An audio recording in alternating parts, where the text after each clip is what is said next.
tudo bem? Vamos para mais um conteúdo de banco de dados 1. Começando então a modelagem conceitual, tá? Para a gente trabalhar o modelo de dados conhecido como entidade relacionamento.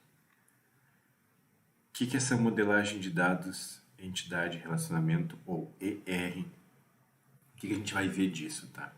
Então a gente tem um pequeno roteiro aí que a gente tem que ver sobre, né, o que é o modelo ER, o que são as entidades e atributos, né, nesse escopo, relacionamentos, a questão das chaves, tá? E como que esses relacionamentos, em que grau que eles ocorrem, tá? A gente vai entender isso ao longo das aulas. Relembrando aquele esquema, né, onde nós vamos trabalhar a partir, né, daquele esquemão todo do projeto de banco de dados. O modelo ER encaixa exatamente nessa parte aqui, que eu faço o projeto conceitual e aí gero um esquema conceitual, um modelo, que é um modelo de dados de alto nível. E vejam que para construí-lo, o que vai me alimentar, e aí é bom a gente ter essa ideia bem clara a partir de agora. O que alimenta o projeto conceitual são os requisitos, tá?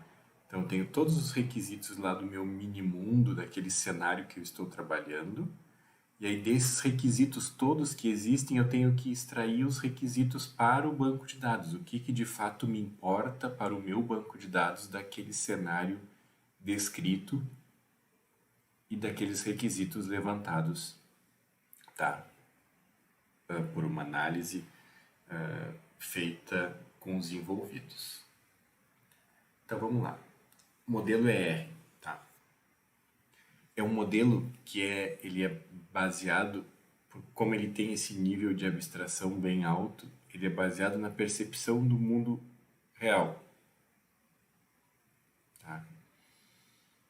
E a gente desconsidera bastante as questões do banco, né? A abstração em relação, que eu quero dizer, às questões de armazenamento e estruturação disso no banco de dados. Então eu vou ver o meu mini mundo, meu mundo real, meu cenário onde isso se aplica, tá? E ele vai ser basicamente o quê? Um conjunto de objetos, né? Entre aspas, que eu vou chamar de entidades, tá? E como essas entidades se relacionam. Então, a ideia é que eu consiga identificar entidades nesse mundo real, nesse meu cenário de trabalho,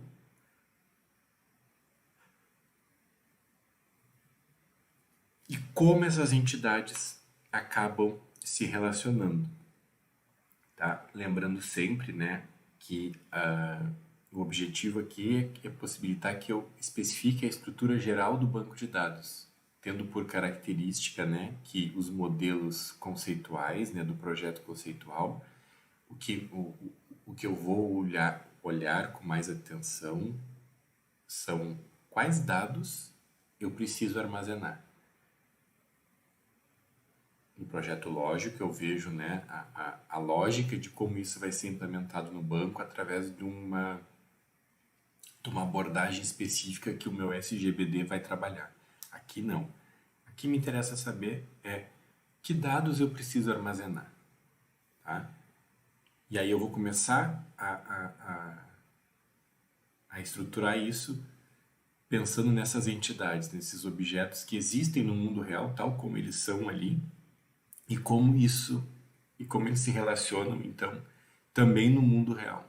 E aí eu vou espelhar essas relações e essas entidades em um modelo ER, para começar a projetar o meu banco. Então, eu vou fazer isso através de um diagrama de entidade e relacionamento. Ele vai ser o meu apoio, tá? Então, ele vai definir os dados que o sistema vai ter que manter, né? O sistema de banco de dados vai ter que manter. Ele vai considerar os dados independentemente de como eles são processados. De novo, né?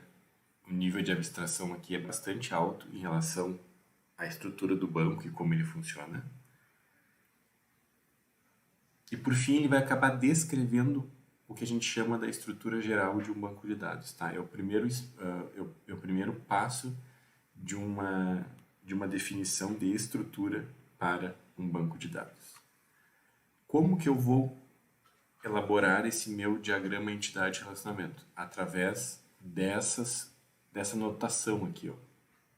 Eu tenho essas 4 principais figuras aqui que eu uso como notação, tá?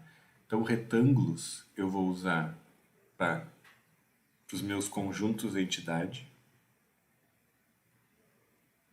Eu já explico essa questão do conjunto, tá? As elipses, tá? Não são círculos em si, os atributos. Os losangos vão ser os conjuntos relacionamento. E as linhas, elas vão ligar os atributos a conjuntos entidade e os conjuntos entidades a conjuntos relacionamento. Tá? Então, as linhas eu uso para basicamente interligar os outros componentes ali, tá? Retângulos, elipses e losangos. Entidades e conjuntos entidade. Aqui só para a gente deixar bem claro esses conceitos, porque diferentes livros tratam de formas diferentes isso aqui, tá? Mas para a gente ter uma ideia, entidade aqui, ela é uma representação abstrata, tá, de um objeto do mundo real. Então, por exemplo, um fornecedor, tá, que tem o nome Pedro e código F01 é tido como uma entidade. Já um conjunto entidade vai ser aqui, ó, o grupo de todas as entidades que se referem a objetos concretos ou abstratos com características semelhantes. Então, por exemplo, todo e qualquer fornecedor é um conjunto entidade, porque eu vou poder, né, de forma abstrata representar o Pedro, o João, o José como diferentes fornecedores depois, tá? Uma pessoa é um conjunto entidade, um imóvel é um conjunto entidade, um curso. Então vejam que, na verdade, o modelo entidade relacionamento, quando eu falo da entidade, seria esse conjunto entidade, né? Esses grupos que eu consigo identificar no meu mundo real que representam uma entidade, ou seja, aquele objeto para o qual eu vou precisar guardar informações. Eu vou precisar ter dados armazenados do fornecedor. Eu vou precisar ter dados armazenados de uma pessoa, de um imóvel, de um curso. E assim por diante, tá? Então, eu preciso começar a identificar esses objetos do meu mundo real e classificá-los, identificá-los como entidade ou conjunto entidade. Aqui na prática, no jargão, a gente vai sempre falar entidade, né? Nós não vamos usar conjunto entidade para o fornecedor e entidade para algum abstrato, porque aqui eu não vou trabalhar com os dados inseridos nele, só com a estrutura. Então fica mais fácil a gente usar como sinônimo entidade e conjunto entidade, tá? Que é a instância de uma entidade, é o estado de uma entidade em determinado instante. Tá? Imaginando então que as entidades depois vão ter em algum momento, né, da sua existência do SGBD dados e atributos, ou seja, características dessa entidade. Então eu tenho um fornecedor que tem um código, um nome, uma cidade e um estado, por exemplo, como registro. A instância de uma entidade é uma fotografia desse registro com os valores, por exemplo. Então, o F01, Pedro, Porto Alegre, RS é uma instância de uma entidade, ou seja, representa o estado de uma entidade em determinado instante. Imaginando o momento que elas terão de fato dados inseridos, tá? Isso é fácil porque se eu não consigo instanciar uma entidade, nem que seja mentalmente com dados fictícios, provavelmente aquilo não seja uma entidade e eu projetei de forma errada, tá? Eu tenho que naturalmente perceber e conseguir simular uma instância de uma entidade para aquilo de fato representar uma entidade no meu cenário. Se eu tive alguma dificuldade em fazer esse instanciamento, nem que seja de forma simulada, mental, com dados, provavelmente eu estipulei errado algo como uma entidade quando não é. Vinculado às entidades, eu vou ter então as características dessas entidades, ou seja, o que a gente chama de atributos dessa entidade, que na verdade são os elementos de dado que vão conter algum valor, né, de algo dessa entidade. Então, por exemplo, aqui eu tenho uma outra entidade funcionário. Para cada funcionário eu tenho código, nome, dependentes e o endereço. E o endereço ainda é formado por cidade e estado, tá? Então, são basicamente atributos, são aquilo que são os nomes dos dados que eu vou querer armazenar eventualmente no futuro daquela entidade. Eu tenho que conseguir perceber e prever a estrutura disso, tá? Através desse meu modelo ER. Estão aqui. Classificação dos atributos. Eu tenho os atributos simples, que não tem outros atributos aninhados, por exemplo, o atributo nome. Eu tenho o atributo composto, que tem outros atributos aninhados, por exemplo, o endereço aqui tem aninhado cidade e estado. Eu tenho o atributo monovalorado, que é um único valor para cada instância, por exemplo, o nome. Então, cada instância de um funcionário, né, só vai ter um nome. E eu tenho também, posso ter os multivalorados, que é mais de um valor para cada entidade. Por exemplo, aqui dependentes.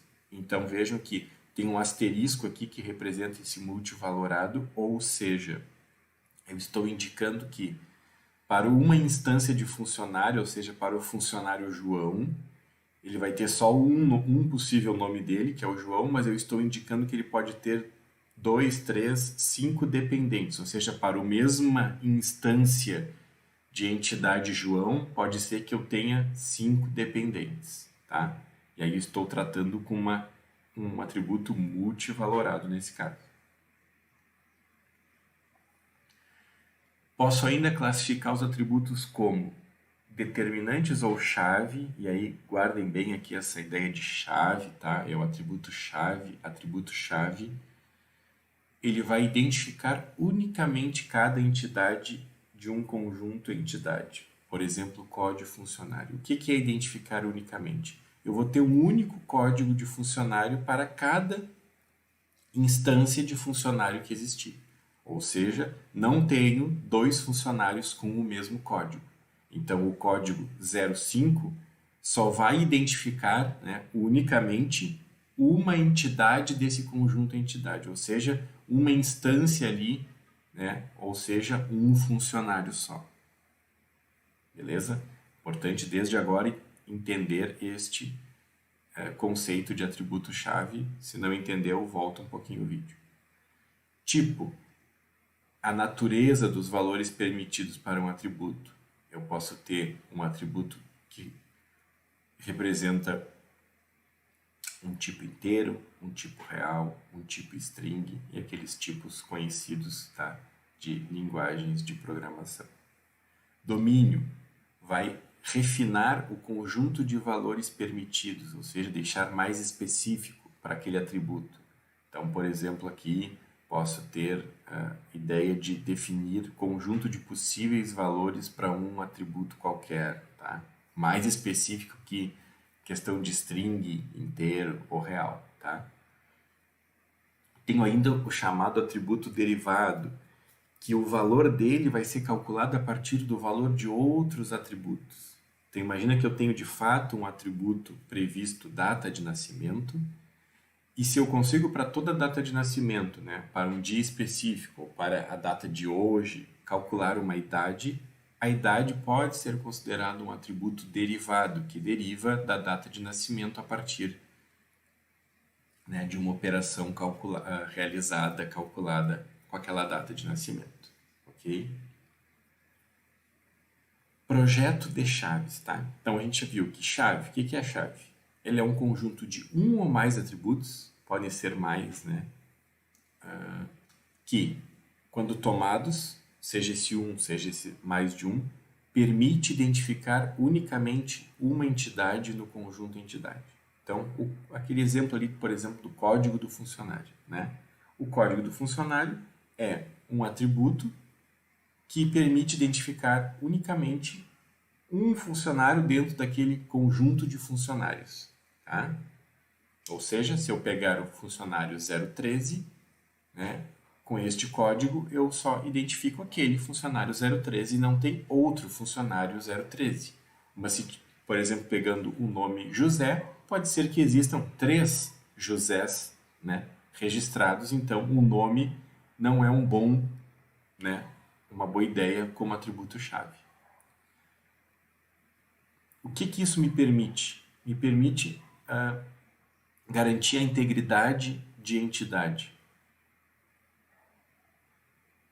Por quê? Eu consigo identificar unicamente e, por isso, toda entidade tem que ter garantido que um atributo que participe da chave não pode ficar nulo.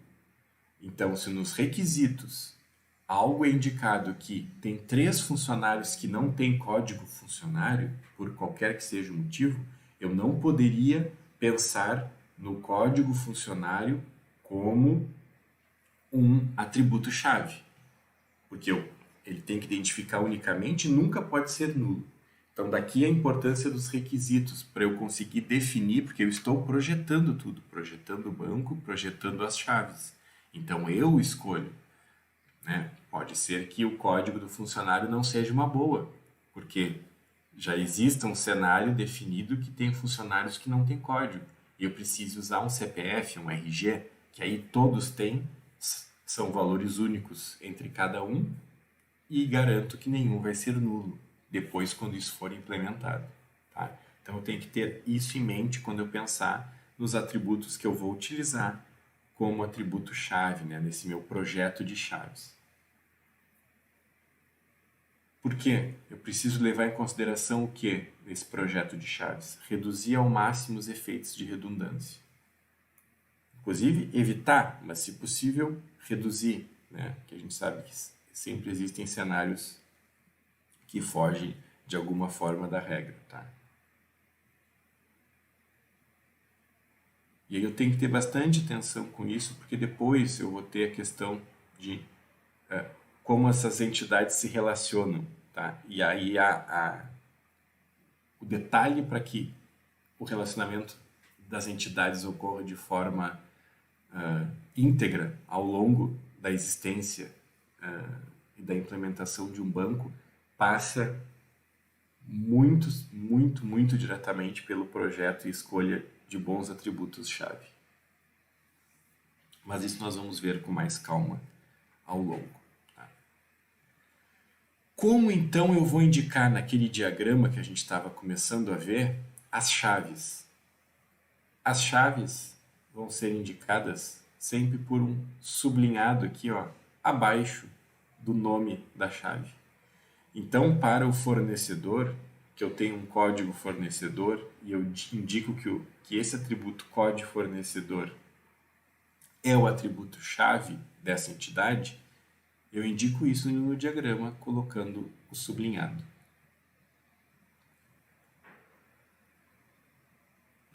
Mesma coisa no pedido, e aqui vejam, no pedido são 2 atributos que eu vou usar como chave ao mesmo tempo. Código fornecedor, código produto, ou seja, o par fornecedor-produto ao mesmo tempo, tomados os 2 ao mesmo tempo, tem que identificar unicamente um pedido. Aí a gente já vê aqui que já entrou a questão, né, de um relacionamento aqui. E o produto também. Código produto é o atributo-chave de produto sublinhado para indicar as chaves no diagrama ER. Tá? Só que vejam, a gente faz a análise e identifica as entidades. Só que de nada adianta, porque parar aí, né? Porque eu preciso dizer como elas vão se relacionar nesse meu cenário. E aí eu uso a ideia dos relacionamentos para demonstrar como elas são conectadas umas às outras nesse meu cenário. Então, preciso sempre considerar as entidades, né, nesse contexto desse sistema, porque eventualmente eu estou projetando um banco, né, para trabalhar junto com algum sistema, e o domínio da aplicação que se destina. Então, qual é esse meu mini mundo? Nunca posso perder de vista o contexto que eu estou definindo as minhas entidades e os meus relacionamentos. Nunca percam de vista o contexto. Então, por exemplo, o que eu quero dizer com contexto, né? Eu posso eventualmente ter um grupo de alunos, né, num cenário qualquer de uma escola, de um sistema acadêmico que está sendo projetado, um conjunto de disciplinas, né? Cada aqui D1, D2 refere a uma disciplina, cada quadradinho aqui é A2, um aluno. E o que relaciona esses dois, né, essas duas entidades que existem, alunos e disciplinas, por exemplo, são as matrículas. Então, o aluno A1 está matriculado na disciplina D1 aqui, ó. O aluno A1 também está matriculado na D2, mas não está matriculado na D3. O A2, vejam, está só matriculado na D1. E o A3 está matriculado na disciplina D2 e na D3. Então vejam que eu tenho que compreender esse contexto para conseguir começar a identificar, ó, que vejam que a matrícula é o relacionamento em si entre aluno e disciplina. E aí esse exercício de identificação dessas situações que a gente tem que começar a fazer quando a gente estiver analisando os requisitos para a construção de um banco de dados. Tá?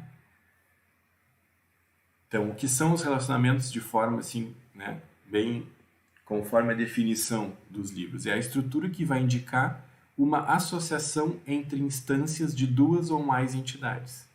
Então, vejam que aqui, ó, eu tenho, pensando que aluno é, né, um conjunto entidade e disciplina é uma entidade, né, e aluno é uma entidade, para falar no nosso jargão mais simples, a matrícula, que seria o relacionamento, é aquilo que vai definir como as instâncias de aluno se relacionam, se vinculam às instâncias de disciplina. Ó, como eles se associam? Através de um relacionamento. Então, aqui nesse exemplo, da mesma forma, como fornecedor e produtos se relacionam, se associam? Através do relacionamento chamado pedido. Né? Fornecedores, eu faço pedidos de produtos para os seus respectivos fornecedores fornecerem. E é através do pedido que ocorre a associação entre essas duas ou mais entidades. Aqui, somente duas. Da mesma forma, eu posso ter a necessidade de ter atributos desse relacionamento.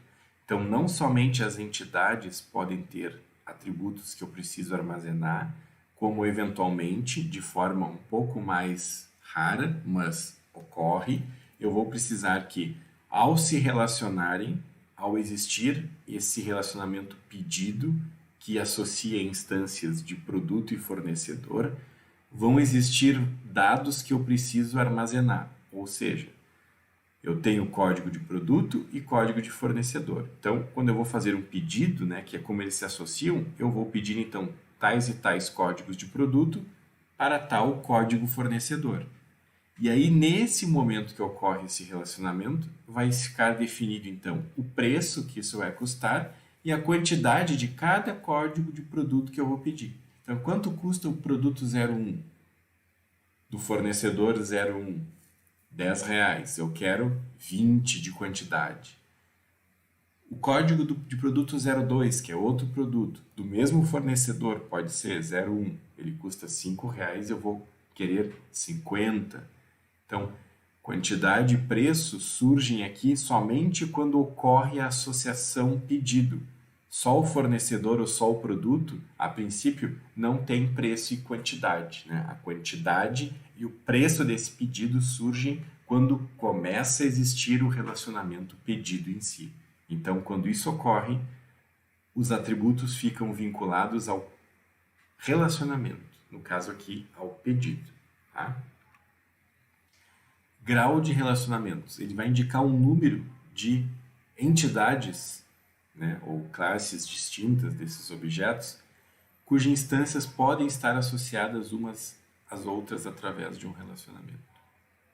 Ou seja, se eu tenho aqui fornecedores que fornecem peças para projetos e eu identifico que aqui há um relacionamento, ou seja, é através dele que se associa um fornecedor, projeto e peças, o fornece aqui, que seria representado pelo meu como um relacionamento no meu diagrama, tem grau 3, porque tem três conjuntos entidade, fornecedor, projeto e peça, que estão vinculados a este relacionamento para se associarem e começarem a existir na minha estrutura do meu diagrama entidade-relacionamento.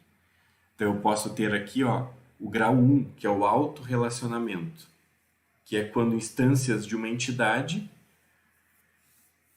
relacionam-se a instâncias desse mesmo conjunto de entidade. Ou seja, eu tenho funcionários que gerenciam outros funcionários, mas todos são funcionários. Então, alguns são gerenciados, outros são gerentes. Tá? Eu tenho o mais comum de todos, o relacionamento binário, que relaciona dois conjuntos entidades, relacionamentos, né, distintos aqui. Por exemplo, funcionário e projeto. Então, funcionários trabalham em determinados projetos. Tem projetos que têm mais de um funcionário e funcionários diferentes, e diferentes funcionários trabalham em diferentes projetos. Então, aqui o trabalha é um relacionamento binário, porque tem somente duas entidades se associando através deste relacionamento. E posso ter ainda o relacionamento ternário, de grau 3, que é aquele, o fornece. Por quê? Porque ele tem aqui, através deste relacionamento, associação entre fornecedor, entre peça e entre projeto, conforme a figura deixa bem evidente. Tá? E é assim que eu identifico os graus de algum relacionamento. Por fim, eu tenho a ideia aqui da cardinalidade de relacionamentos. Esse aqui, eu vou olhar o relacionamento e pensar no número de instâncias das entidades que podem estar associadas umas às outras através de um relacionamento. Então, a ideia mais ou menos aqui é a seguinte, antes da gente passar para o slide. É eu pensar que um fornecedor pode fornecer quantas peças. E uma peça, determinada peça, que aí eu tenho que imaginar um determinado fornecedor pode fornecer quantas peças. Uma determinada peça aqui, pensando numa peça imaginária aqui, D2, numa instância dela, num exemplo, né, de uma dessas peças, pode ser fornecida por quantos fornecedores? Então eu tenho que fazer essas perguntas para as entidades, né, que estão ligadas entre aquele relacionamento, para conseguir identificar as cardinalidades dos relacionamentos. Eu tenho a cardinalidade 1 para 1, que eu quero dizer que uma entidade em A, aqui então o A1, está associada no máximo a uma entidade lá em B, que seria aqui essa representação. Então A1 estaria relacionado no máximo a uma instância B1 lá. A2, no máximo, a uma, que seria a instância B2. Como eu represento isso? Coloco o 1 e o 1 aqui. Então, um funcionário gerencia, no máximo, um departamento.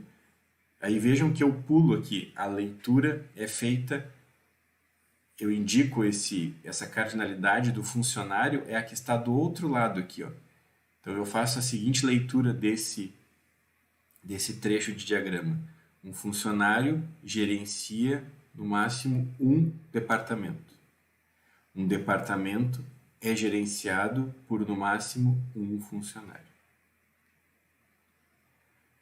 Tenho a cardinalidade 1 para muitos, que quer dizer que uma entidade, por exemplo, que está aqui em A, pode estar associada a qualquer número de entidades em B. Então aqui temos o A1, que se relaciona com, por exemplo, duas entidades, B1 e B, duas instâncias de entidade, B1 e B2, e a 2, que se relaciona também com duas instâncias de entidade, B3 e B4. Para representar isso, eu tenho aqui, ó, departamento e funcionário no relacionamento lotação, de onde um funcionário está lotado, em qual departamento ele está lotado. Então, um departamento possui lotado muitos funcionários, N funcionários. Por sua vez, um funcionário está lotado no máximo em um departamento. Aqui eu tenho um relacionamento de cardinalidade 1 para muitos. Por fim, eu tenho muitos para muitos, que é quando uma instância de entidade aqui em A está associada a várias instâncias de entidade em B e vice-versa. Uma entidade em B pode estar associada a muitas entidades em A. Então, aqui, representando funcionário e projeto, duas entidades, que se relacionam através do relacionamento trabalha, ou seja, um funcionário trabalha em algum projeto, e um projeto tem funcionários trabalhando. O que o N e o N querem dizer aqui? Vamos ler. Um funcionário pode trabalhar no máximo, né? A gente pensa sempre no máximo, mas quer dizer que ele trabalha em muitos projetos, pode trabalhar em muitos projetos. Já determinado projeto pode ter trabalhando nele também vários funcionários. Então aqui o trabalha é um relacionamento de cardinalidade muitos para muitos, N para N. É aqui uma dica final para a gente começar a pensar e quando for fazer as tarefas daqui para frente, né, elaborar os diagramas ER. Vamos partir sempre de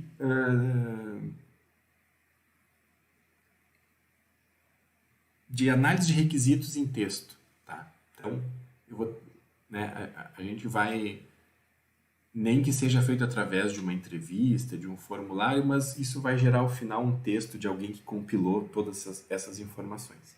Então, pensando num texto que descreve um banco de dados que eu preciso projetar, tá? Geralmente, quando eu tenho ali um substantivo que define, né, algum objeto daquele cenário, ele usualmente vai indicar que ali pode existir uma entidade, tá? Especialmente quando eu precisar armazenar dados sobre esse objeto que foi descrito, tá? Quando eu tiver um verbo associado a esse substantivo, ou seja, dizendo que vai fazer alguma coisa, que algo ocorre, né, um verbo que dá alguma ação a esse substantivo, que eu identifiquei como uma entidade, é uma forte indicação de que ali pode ter um relacionamento, tendo essas duas entidades envolvidas e alguma ação. Então, funcionários trabalham em projetos, né?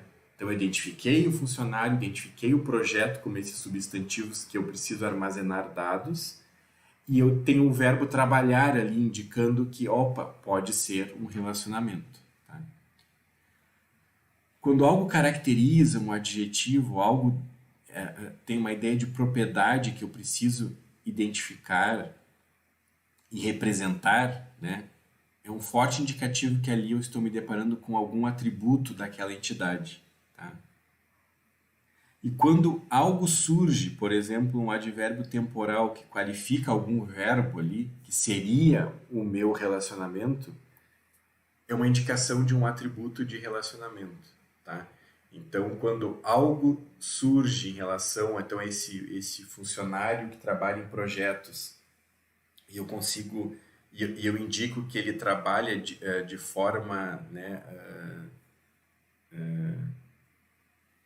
que por turno ou por mês ou por hora, e eu indico de que forma isso ocorre, esse trabalho de funcionário em projeto, eu estou possivelmente identificando um atributo do relacionamento, que é aquele atributo que as entidades em si, enquanto entidades, não possuem, mas quando elas se relacionam, quando elas se associam, surge a necessidade que isso seja registrado. Então, o funcionário tem o cadastro dele, que é representado pela entidade, o projeto também. Mas quando um funcionário trabalha em um projeto, surge a necessidade de que eu, por exemplo, registre em que turno ou a quantidade de horas dedicada a esse projeto.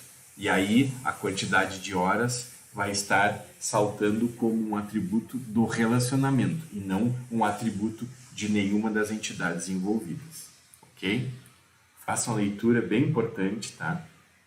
Especialmente façam a leitura, né, do livro do Reuser, que é aquele que tem mais em detalhes ali essa ideia de projeto e de forma mais direta, explicando mais detalhes do que esta aula aqui, como eu faço esse projeto inicial do modelo ER, tá? Qualquer dúvida, podem retornar. Valeu, pessoal!